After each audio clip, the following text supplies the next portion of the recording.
As soon as he gets free, he says, by the way, have you ever been to the Pentagon?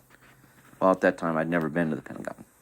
So they said, well, it's really a unique place. Says, why don't we go ahead and give you the 25-cent tour? So we went on over. We went in. I had a little badge that was given to me, no picture on it. But the guy that was with me, his had a picture, and he'd just tell the guards he's authorized to come with me, and he'd always be the one to get me in. You had to show your military ID card from time to time, but we walked down the corridors. Finally, we got to a place that had an elevator. We went down. I don't know how far down we went.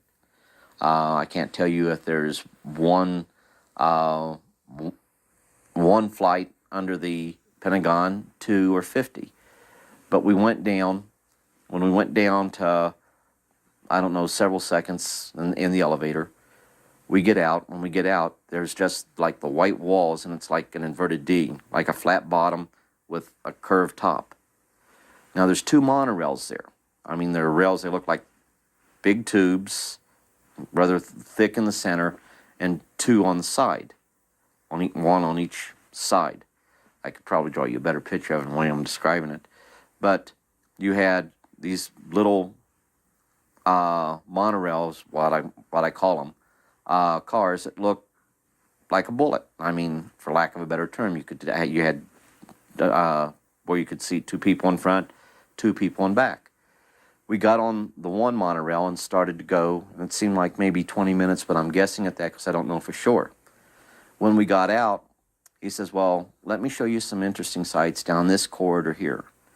So we're going down the corridor, and it looked like there was a door at the far end of that corridor. As we got closer and closer to that door, my guide turned to me and stated, you know, things aren't always as they seem to be. He says, like, a lot of people don't know about these underground locations underneath the Pentagon. Few know that the Pentagon has underground monorails that connect up to other locations. And he says, it's just like, you know, the walls here. They don't all seem like walls. And I said, what do you mean? They don't, they're not walls? I said, what are you talking about? I thought you were always trying to make a joke. At that time, he says, no. He says, like the wall behind you. I look, it looks like a wall to me. There's no seams, nothing I can see. Then he pushes me. I try to grab myself, and you don't just go through it. There's actually a door there that'll open. You want me to finish this too, don't you? Yep. Well, when you go through the door, there's like a field table there. And behind the field table, you had this little entity. The entity was a little bigger than the 3.5 foot tall entities that are a lot of times reported. But there were 2 men on either side of the table, slightly behind the creature. But yet I got up and I was asking him why he was acting foolish and things of this sort. I won't go in how we were hitting up on that. But when I turned around, looked right into the eyes of this little creature. And, you know, it's like,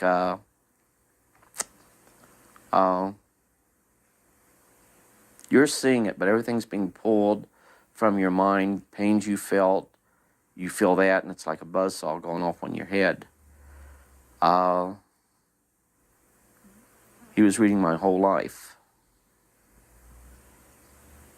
And I mean, you know, it's hard to describe what you really felt there. Your life up to that point in seconds. And I mean, you were feeling everything. Went ahead. I remember going down and grabbing a hold of my head like this and falling to the floor. Next thing I remember, I wake up, I'm back in Jack's office. And when I'm back in Jack's office, they told me nothing happened, that I'd been there the whole day, but I knew better. There is an interaction between entities and certain government agencies within the U.S. government. I will not go so far to state that they are giving us technologies to kill ourselves. They are not along that line. Their purposes of being here are for scientific purposes and for humanitarian purposes. Abductions, those abductions which I believe to be real, have nothing to do with the scary scenario abductions that people hit up with.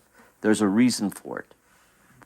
We have been very foolish in how we have done certain things, and we have harmed ourselves. We now realize that we have harmed ourselves, and we are trying to take corrective action. And that right there is the one thing that they're checking on. There's been the biosphere that's been damaged. They're not coming here to repair that. They are coming here to see how we handle it. But a government can't be the one that shoulders all the responsibility and shoulders all the knowledge and all the understanding. The whole situation is that we have to work in unison as a people, a united people. Let's go ahead and start preparing ourselves to where we ultimately will take that giant step to where we're going to be visiting other planets out there in other solar systems. And we have to, once again, I'll use the word, grow spiritually as a group of people. The people representing mankind